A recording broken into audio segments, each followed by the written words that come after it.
শিবরাত্রির দিনে আমরা যে শিবলিঙ্গে জল ঢালি, জানেন কি শিবলিঙ্গ সৃষ্টি হয়েছিল কিভাবে? একবার ক্ষীরসাগরে ভগবান বিষ্ণু যোগনিদ্রায় নিমগ্ন ছিলেন। তখন সেখানে উপস্থিত হন সৃষ্টিকর্তা ব্রহ্মা।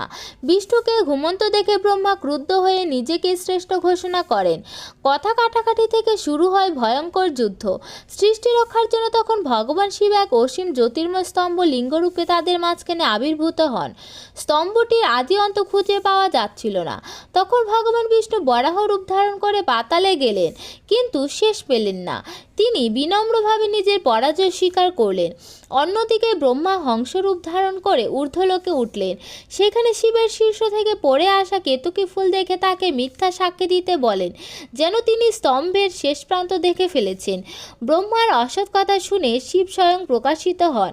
মিথ্যা কথা বলার জন্য তিনি ভগবান ব্রহ্মাকে অভিশাপ দেন, পৃথিবীতে তোমার পূজা হবে না। সেই জ্যোতির্ময় স্তম্ভই আজ পূজিত হয় শিবলিঙ্গ রূপে।